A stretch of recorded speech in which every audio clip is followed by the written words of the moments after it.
This is WCM's Park Update, a weekly show covering the outdoor hospitality industry, hosted by Ben Quiggle and Mike Gast. During each episode, you'll hear from special guests and campground experts on topics that will help your park flourish. WCM's Park Update is a production of Woodall's Campground Magazine. Hi, I'm Ben Quiggle, editor of WCM's Park Update, and my esteemed colleague Mike Gast, former Vice President of Communications at Campgrounds of America, can't be with us today, but we do have Scott Bahr, President of Cairn Consulting Group in Maine, with us, and we are going to talk about the recent Campgrounds of America North American Camping Report. I guess it's just the North American Camping Report, though, right? And it's like sponsored or funded by Campgrounds of America? We've changed the framing of it a little bit this year too. We're calling it the North American Camping and Outdoor Hospitality Report. Yeah. So, yep, forgot that. Yep. So yeah, that's a new. It's a mouthful, I know, and even the acronym's a mouthful. So. Well, I think it's warranted because I think as you scroll through this report this year, you and KOA focused quite a bit on other aspects of outdoor hospitality. I mean, like glamping. I think there's a huge section in glamping and some different areas. So it's more of a holistic approach to the entire industry. This year, the folks at KOA decided that they really to look at more how camping is a part of the leisure travel sector overall. And in particular, with glamping and all the different services and amenities that are now being provided, that it really and truly is looking at this from an outdoor hospitality perspective. Again, it casts a little bit wider net. Yeah, so let's pull up the report here. I wanted to show people the report. It's a lot of work goes into it. Can you see that, Scott? Hopefully everyone else can see. So. Yes. I always like the photography. I don't know who they hire as a photographer for this, but they always have really great photography. That cover, looks great with people enjoying themselves, I assume, at a Campgrounds of America park. Maybe it's a Jellystone. I doubt that. But yeah, the KOA puts a lot of effort and resources into their photography. It's a big part of that to make sure it's part of the experience, the visual experience when you're going through these results, or you visit their website and looking and booking a campground too. So the photography is a big part of what the organization does.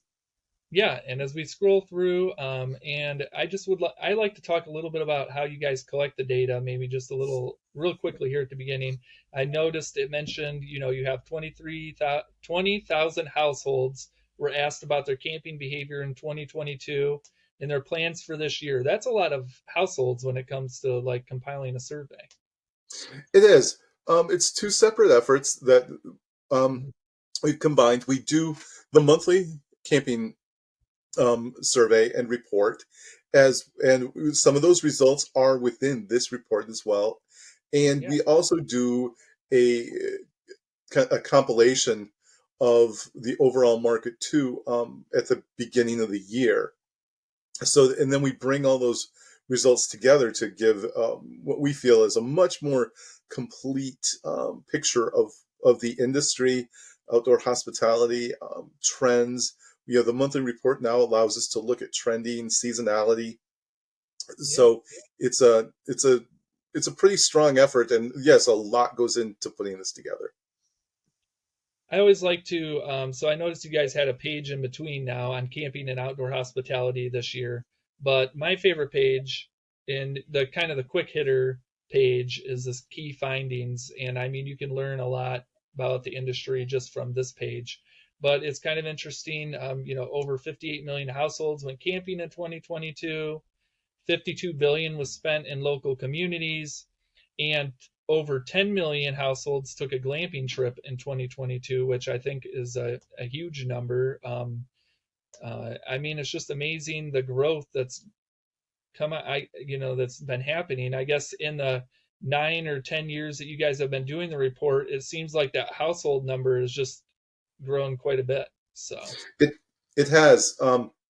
from the start, one of the things we noticed as time has gone on over 9 years, kind of hard to believe, but that we used to, and in fact, the way we used to gather the information was under the assumption that people didn't go camping every year. Yeah. It was, they'd have that one trip or whatever, the one big family vacation.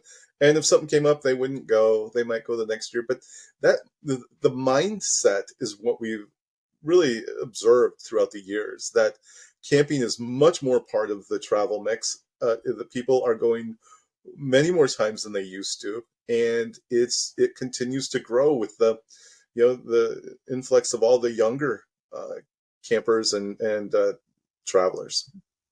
Yeah, and I mean, one out of every three leisure trips included camping or glamping. That's a massive amount of a big chunk of the leisure travel market. You mentioned in the report, and I don't know what the population is of the U.S., but 92 million households identify as campers. So 58 million households went camping in 2022, and 92 million identify as campers. So that's a big chunk of households, campgrounds can market to and get out there camping, I guess. I wonder how many people, do you know how many people that would be in total? Like we mentioned 92 million households. How does that split out to like individual people?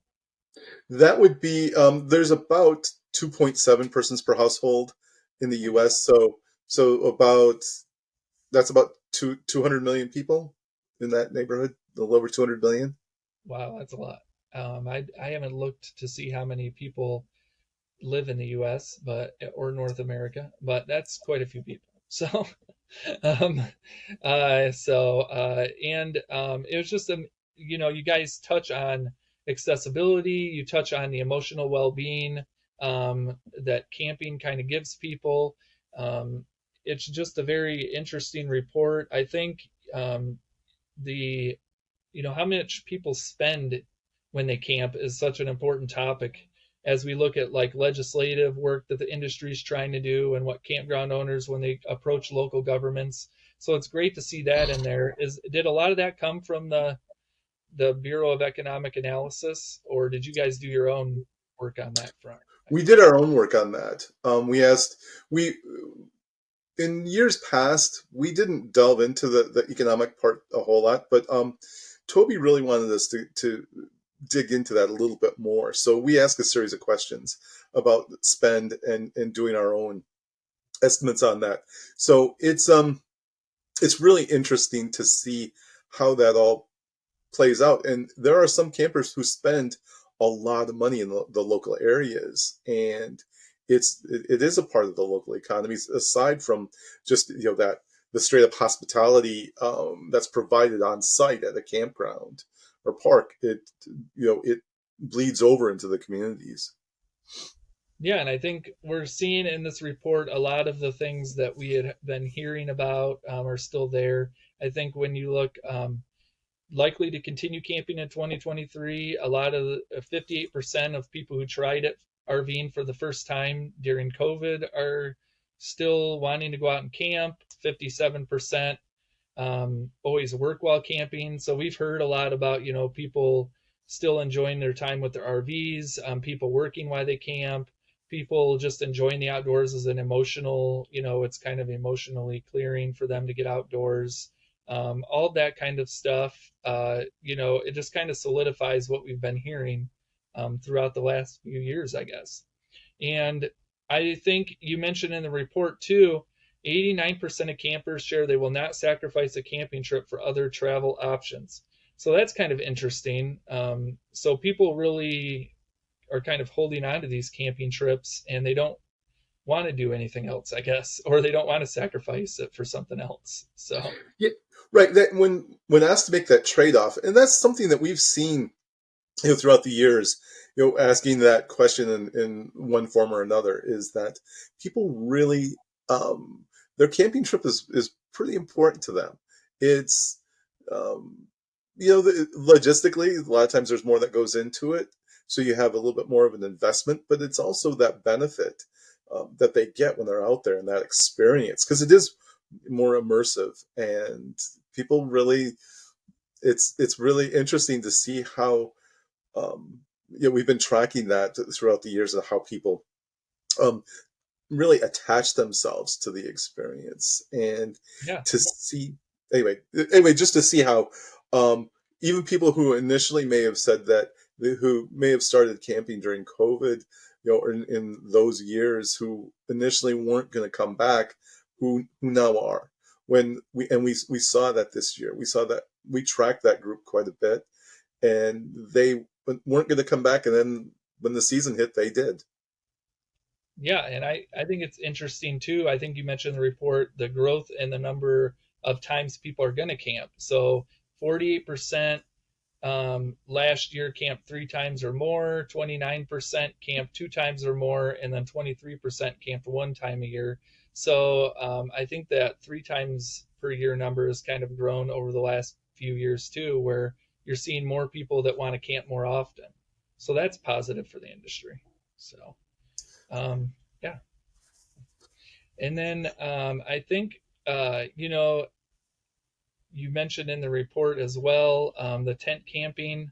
44% of campers reported that they tent camped, while 24% said they utilized an RV. I think that 44% is down a little bit. Well, wasn't it like up in the 60s? I guess, what's kind of chipping into that, I guess, to some degree. Yeah, the when it peaked, tent camping peaked, it was really during um, COVID, where we all those people who had camped before flooded in, and tent camping is an easy point of entry for camping. Not a huge financial investment, and so we saw that peak. What I see it happening is we're going to go back to pre-COVID levels of participation in some Yeah. respects. I think the glamping sector will kind of continue to grow a little bit more, but tent camping will always be popular with a certain segment of the population, especially the new campers. Yeah. And then I think the affordability is still there for camping. I think 4 in 10 campers say that as the economy worsens, they will continue to camp, but they maybe take fewer other types of vacations. And 80% of campers, this is what we had mentioned earlier, said they wouldn't sacrifice a camping trip. So I think the economics is still there too. So, which is kind of interesting because I think when we talk to campground owners, they're afraid about prices that are continuing to go up. But the consumer still views it as a pretty economically sound way to go on a family vacation, I guess. Absolutely, it's quite resilient when you look at participation intent of what people do when the economy is down, and everybody always worries. Of course, I mean, if you're in the hospitality sector in any way, shape, or form, that the economy can hurt you. In Yeah, some respects, camping benefits from the down economy because they'll chew away a little bit at that leisure traveler who might have stayed at the resort, but instead will go camping. It's less expensive. You can cook your own food on site, make it more of an experience. Um, so it's an affordable vacation, and people see that and they recognize that. yeah, and I think something we also talk about on the RV industry side of things is obviously the RV industry is struggling a little bit this year. I think they were down over 50% in shipments in March, which is quite a bit. And people are definitely worried on the RV side of things, but on the campground side of things, people have bought their RVs, they're still paying them off, and they want to use these RVs, and that's kind of fleshed out in the data too. Um, RVers overall say that they're going to use their RVs more in 2023, and 23% say they're going to use it the same amount. 46% noted that they aren't going to sell or rent an RV in 2023. 14% say they want to rent or borrow an RV. 9% plan to sell an RV and purchase a different RV. So, I mean, some of those are rough numbers for the RV industry, but it's also great from a campground owner perspective to see that 46% don't plan to sell or rent an RV. Maybe they're going to use their current RV and they're going to travel a lot. So, I guess. Um, I think participation is still going to be robust. It's going to be, yeah. it'll still be strong. New sales may may lag somewhat. A lot of people purchased RVs the last few years, the last 3 years, and I think in research there's something we call regression to the mean, which essentially means if you top out, the only place to go is level off or down a little bit, and I feel like that's happened a little bit with the RV industry. I think there's still potential for growth and maybe some disruption that could occur that would help spur that along. But overall, it's a little bit of a reset this year, and some figures I think we'll see look a lot more like 2019 than 2022. Yeah, I would note on the tent camping side, and I think when we were talking about this, we didn't mention it, but tent campers spend a lot of money. And I think that's one of the things that campground owners can really take advantage of when it comes to tent camping too.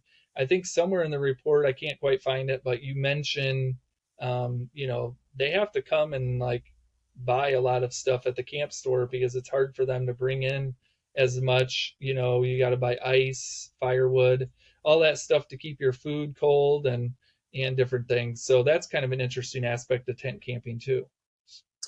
It's true, and if you think about that new group of campers too, we know from the research, and Yeah. anyone on the ground could tell you how much they forget, and even less experienced campers do as well. So it's, and especially as a tent camper where you don't have the benefit of being in an RV where everything is self-contained. It's traveling home essentially, and so when you're tent camping, you have to organize all that gear and so on. So yeah, and plus a lot of people go out to eat. They do other activities and so on. So yeah, it's a good segment. Again, they don't spend as much typically on a site, but they do spend. Yeah. Yeah. Well, we're going to take a minute to recognize our sponsor, and we will be right back with Scott. WCM's Park Update is being brought to you by Woodall's Campground Magazine. For over 5 decades, Woodall's Campground Magazine has aimed to provide park owners and operators with the relevant industry news they need to run their businesses more efficiently. As times have changed, so has Woodall's Campground Magazine. Besides just its print publication, which is distributed to more than 14,000 industry professionals every month, the magazine also reaches readers through its various social media platforms, including Facebook at WoodallCM, LinkedIn, and YouTube. Woodall's Campground Magazine also offers a daily e-blast which highlights the top news from the industry. The best part, everything we do is advertiser supported and free to our readers. As the outdoor hospitality industry continues to grow at a rapid pace, it is important to stay up to date on trends and other relevant news. Subscribe to Woodall's Campground Magazine at woodallscm.com. Hi, welcome back to WCM's Park Update, and we are talking with Scott Bahr from Cairn Consulting Group in Maine, and we're just talking about the KOA report that was just recently released on the outdoor and camping industries. And we were just talking a little bit about RVers, a little bit about tent camping, why people are hitting the roads, how many people are hitting the roads. I guess you guys spent a lot of time on glamping in this report too. It did note that, glamping, I think new glampers in 2022, there were 2.1 million. It seemed like there was a little bit of a drop from maybe the new campers in 2020 and 2021.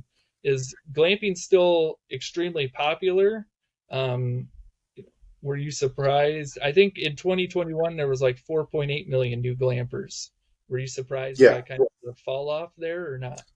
I was a little surprised, but not when I thought about it more and kind of processed it. It kind of makes sense given that we're doing in this survey we're casting a pretty wide net to include people, campers and glampers.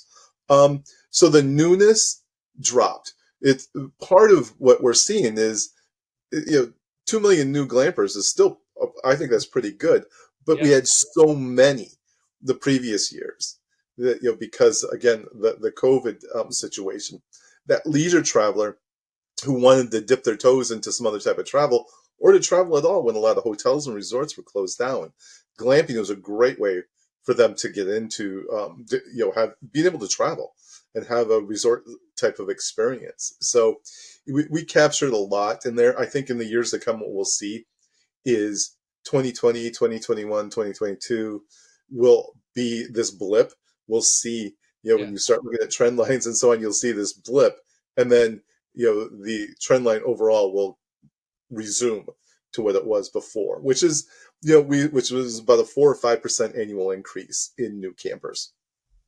What I thought was kind of interesting when we looked at the profile of the glamper was the kids. I guess, when I was thinking of glamping, I'm thinking like, you got your millennial couples that maybe don't have kids. You got like these, lovebirds or whatever going out for a weekend or something. Um, I guess I just didn't, it makes sense. I just didn't think about how many glampers would be bringing their kids. 78% with children in the household. Um, Millennials make up 58% of glampers. $100,000 plus. 57% of glampers make $100,000 plus a year. So it's still kind of, attracting some of the higher end campers. But I just thought the children's thing was kind of surprising to me. So, It was the first time we ever measured that was in one of the glamping reports that we did. And in speaking to some of the people, like at Terramore, the Terramore property here in Maine, and I asked them about that because I was like, "Is this the case?" And they said that they were surprised when they first yeah, started taking reservations of how many families were looking for accommodations to stay there. They hadn't anticipated themselves, so it's a real thing, and it's great. I mean, it's a great way to take kids on a vacation, and yeah, and I guess it also depends on your definition of glamping too, which I know we've talked about in the past, and mhm, the industry kind of, it depends on the person. But I guess mhm, if you're looking at like a KOA deluxe cabin or something, they've got 2 or 3 bedrooms, 1 or 2 baths. Those are definitely designed for families, and that could be considered glamping to some degree. So I imagine some of that's getting wrapped into that. It's not necessarily as correct. high as tents. So, um, but I was just surprised. I guess I didn't think about how many kids would be taking glamping. So, um, and I guess what are some of the other things, Scott, that you saw coming out of this report that were just kind of interesting to you? I guess. Well, I see on the screen there you have road trips, and Yep. that's something that we've been tracking in our monthly survey as well, and how popular road trips are and seem to be increasing in popularity. So it's like there's this real desire for to take the road trip. We even saw some nostalgia thrown in there. People want that nostalgic type of road trip, and in the off season, we saw that even among the hardcore set of campers, they still wanted to do road trips. So that's road tripping is really, really popular now.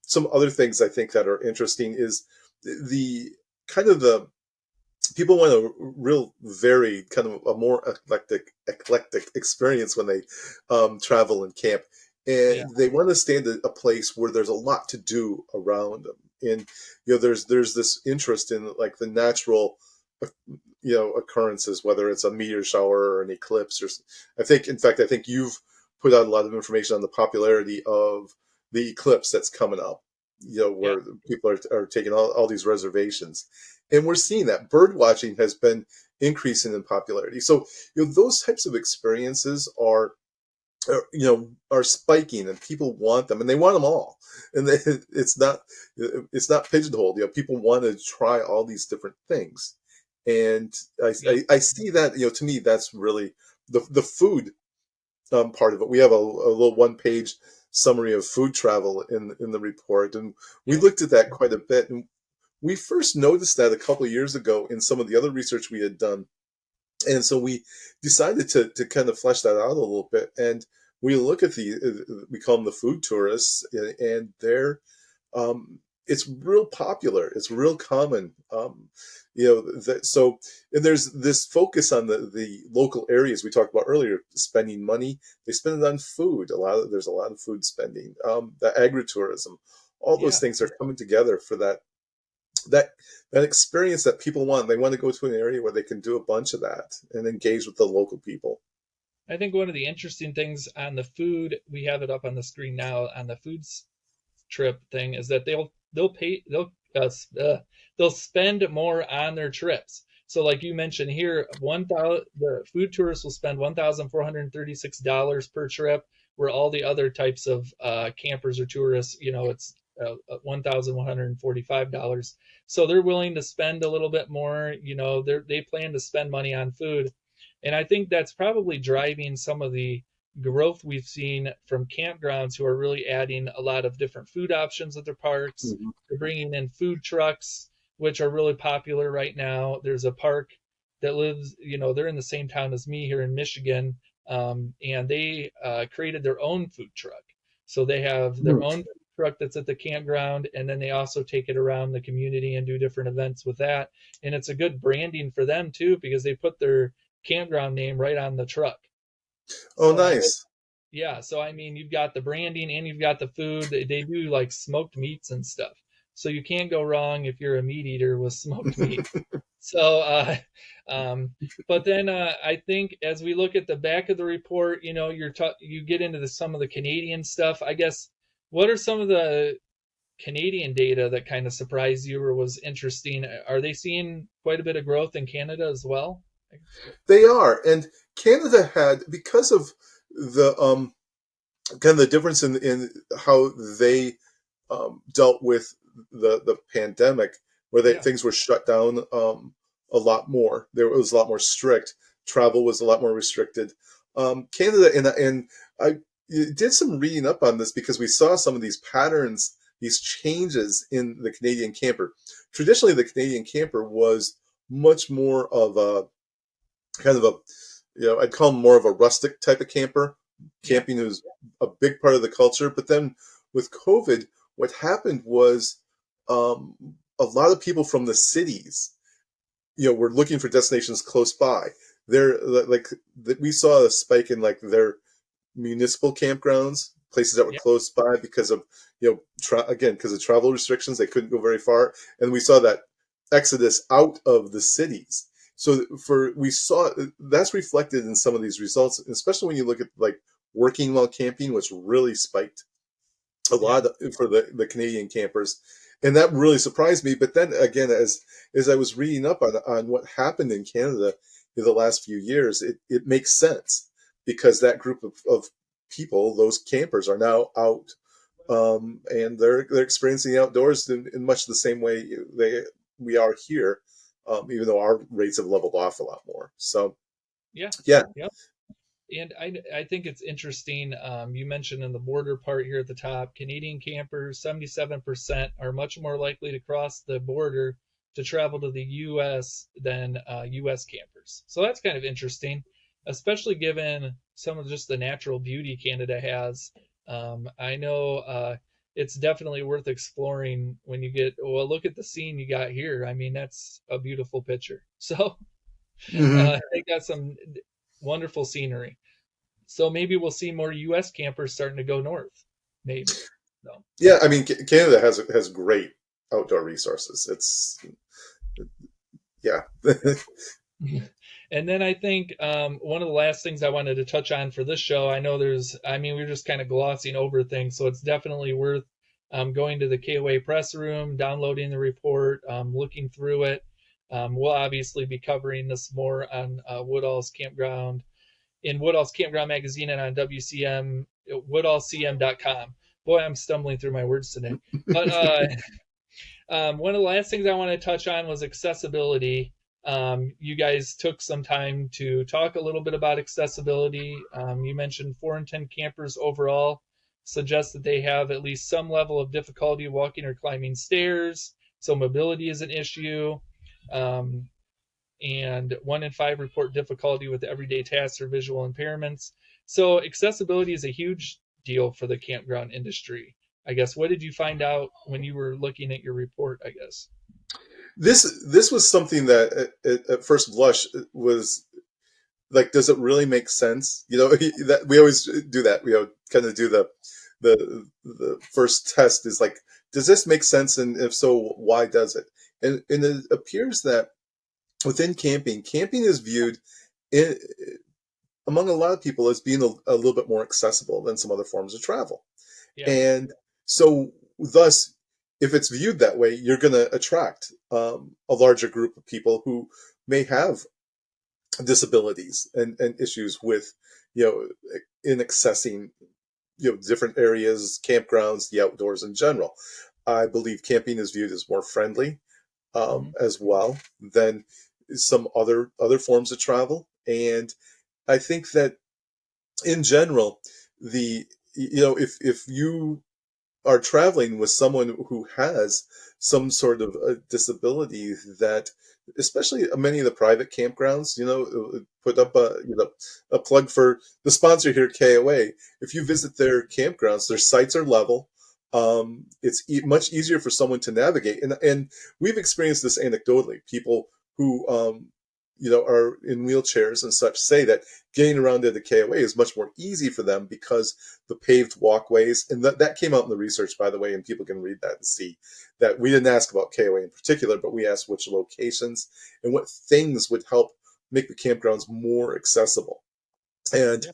so having that ability, to have the outdoors experience and go to a place again with level campgrounds, easier to get in and out of, the campsite to access the facilities is a big deal, and it makes for a much more welcoming environment. Yeah. And then I think, you guys dive into ethnicity challenges. I think we've seen the diversity grow a little bit, but maybe not as much as the industry would like. You mentioned same-sex camper households has grown a little bit. And then, all different types of things we can work on. You dive a little bit into the RV industry in the report. I mean, it's just a huge resource. So it's definitely worth checking out if you're a park owner. And we will have a link to the report in the description. It's in the description of this episode. And we'll also have a link to the past reports too, so you guys can kind of compare the data. So it's always, I mean, your next year's 10 years. So I imagine you Mhm. guys are going to be doing some neat things next year on the 10th anniversary of the report. And it's just become such an important piece of the outdoor hospitality industry. So, And yeah, we love this process. We try to keep it fresh. This year we tried to have a little bit more of a forward look, but also, as I mentioned earlier, the idea of, really, where does camping sit in the leisure travel sector? yeah. And that's thus the change to, outdoor hospitality and that focus. So it's And yeah, and I think it's important to mention too, and I forgot to mention at the beginning of the episode when we were talking a little bit about how you put this stuff together, but it is not just KOA parks that you guys are surveying. It's not just KOA campers. You guys are surveying campers uh, everywhere. So I think that's correct. important. I do run into people every now and then who are like, "Oh, that's just KOA's data," and it's like, no, this is for the whole industry, and it's great that it's available, and it's great that KOA does this every year. So We take care to make sure that we cast that wide net, and it's something that we were committed to from the get go on this study, that it wasn't just KOA campers. It's everyone. We don't KOA isn't mentioned, when we bring people in on this survey. So it's yeah, it's we yeah. work hard to make sure it has that independence. Well, thank you, Scott, for coming on the show. It's always great talking with you. And I mean, at some point, Scott, you're just going to have to launch your own podcast so you can just talk about data all the time. So, I can do that. I can totally do that. well, thanks for coming on, Scott, and thanks everyone for watching. And we will be back next week with another episode of WCM's Park Update. Thank you for listening to WCM's Park Update, a production of Woodall's Campground Magazine. Join us for a new show each Tuesday at 3 p.m. Eastern on Facebook, YouTube, and wherever you listen to podcasts. Follow us on Facebook and LinkedIn for daily news and updates, and subscribe to our news feed on our website at woodallscm.com. Show hosts are Ben Quiggle and Mike Gast. Executive producers Rick Kessler and Alex Burkett. Copyright 2022, G&G Media Group.